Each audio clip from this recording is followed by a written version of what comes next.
अवशेष कुमार चौरसिया जी अध्यक्ष महोदय की तरफ से 500 रुपया पुरस्कार राहुल पद प्रतिष्ठा जो अध्यक्ष पद है बेंजो के साउंड हेलो उठा दीजिए।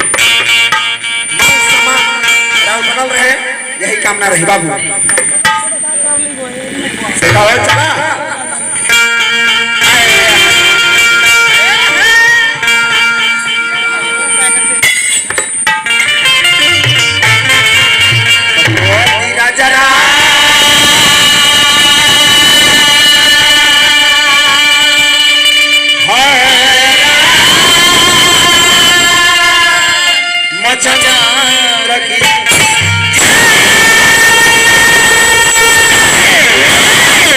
बहुत सुंदर लयदारी राहुल भजन भाव सुननी बहुत अच्छा लागल। हाँ बहुत नीक लागल।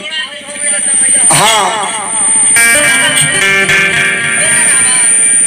ब्याज के गाना रवा से तो कवल को गाना देखेगा ब्याज वो चीजिया के देखी लइकवा से हम गवा लइकवा से रुआ बोले बने वो चीजिया गाइस दिखाई बाबू ये लइका बाबू बड़ा सुंदर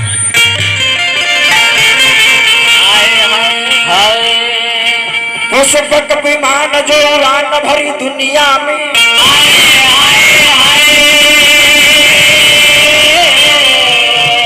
पुष्पक विमान जो उड़ान भरी दुनिया में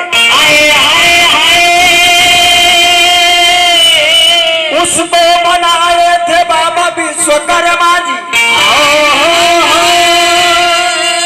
सोने का किला जो रावण को मिला उसको बनाए थे बाबा विश्वकर्मा।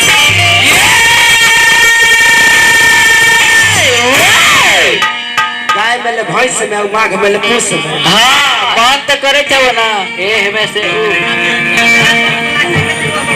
करके दिखा दिया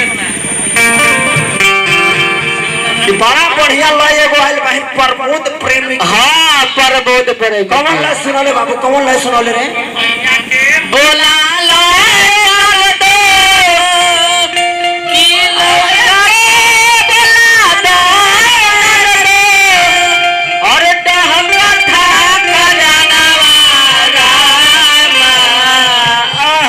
बाबूजी के गावल है कि भैया भौजी घर में सुते हम सुतिया गनवा रहा अब भैया से कह दे भौजी कर दे समोर गवनवा रहा बुझाइल में जी आज के लिए प्रमोद प्रेमी गवल प्रमोद प्रेमी मन तो करत बाकी ढेर और निकाल लेकिन सोचत नहीं हम घरे भौजाई के हाँ वहां देख के हाँ हाँ घरे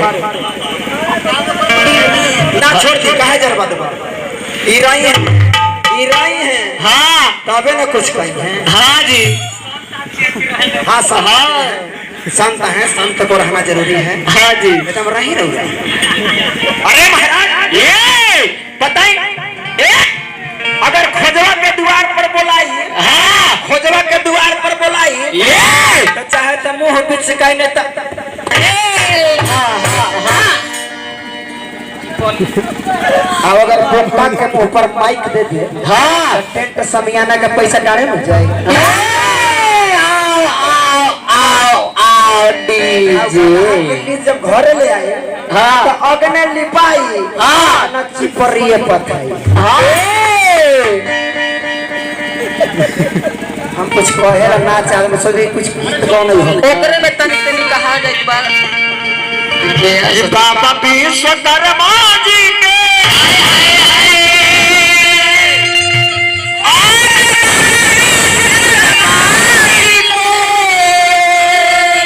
और करिले पूजन हमारा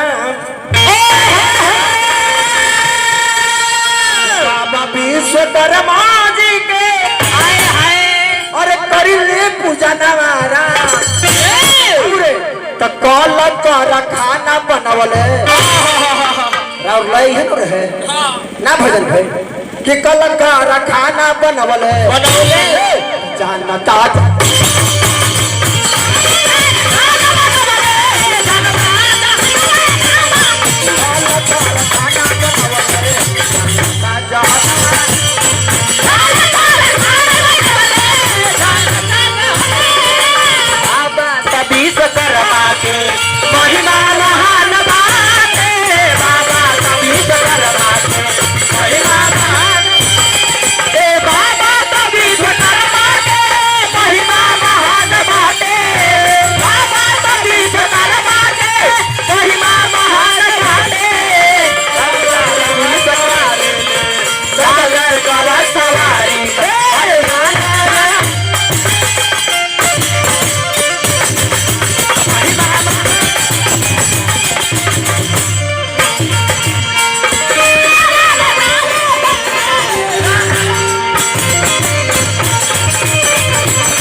अच्छा माननीय सम्मानीय वार्ड सदस्य श्री धर्मेंद्र चौरसिया जी की तरफ से पुरस्कार आशीर्वाद मिला। हार्दिक अभिनंदन रही, यथा शिष्टाचार रही, धरती के जयकार रही, यही भगवान भोलेनाथ से विश्वकर्मा बाबा रही और पद प्रतिष्ठा बना। हाँ जी हाँ। अब कैसे है ए बाबू ये इनकारा ये नहीं खे बुझा। हाँ अरे हम का कहीं क्या कहा अपना के पहचानी रउरा, अपना के पहचानी। हाँ जी हाँ ऐसा और बहुत सुंदर कलाकार हमारा जोड़ीदार राम गोला जी के बेटा बजावता हमरो लड़का भतीजा बड़े हाँ जी पुरस्कार दिले बड़े। तो हर कलाकारी आऊ बड़े हम यह कामना करब। बाबा चल कलाकार खाना बनवले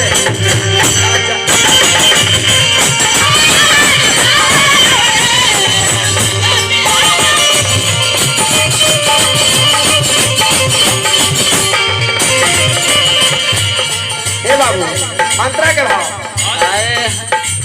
कलाकार खाना बनवले जानता जहां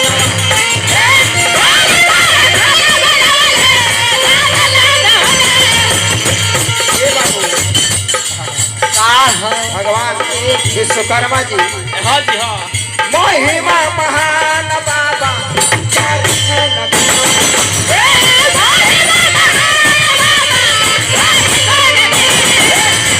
महिमा महान बाबा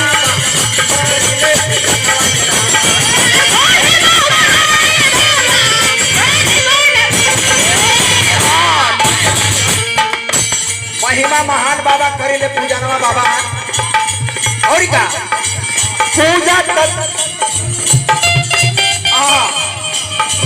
पूजन करेले बाबा ले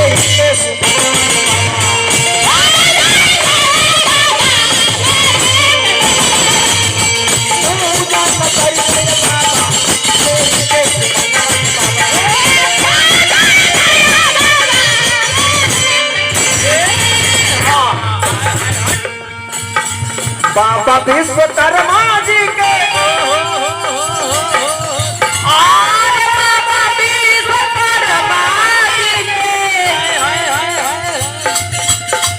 महिमा महान राम बाबा विश्वकर्मा जी के महिमा महान राम अलकार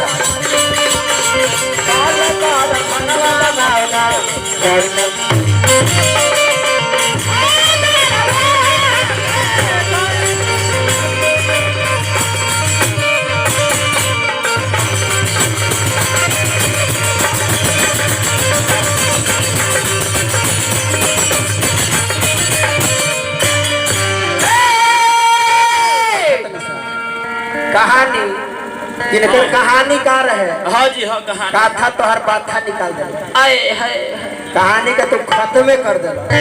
इनका बुद्धि अमरुधि पर चढ़ कहता रे हाँ विष्णु जी के नाभि से कमल खिले। हाँ सुनिए सुनावतानी विष्णु, सुनिए सुनावतानी विश्वकर्मा पुराण के बतिया।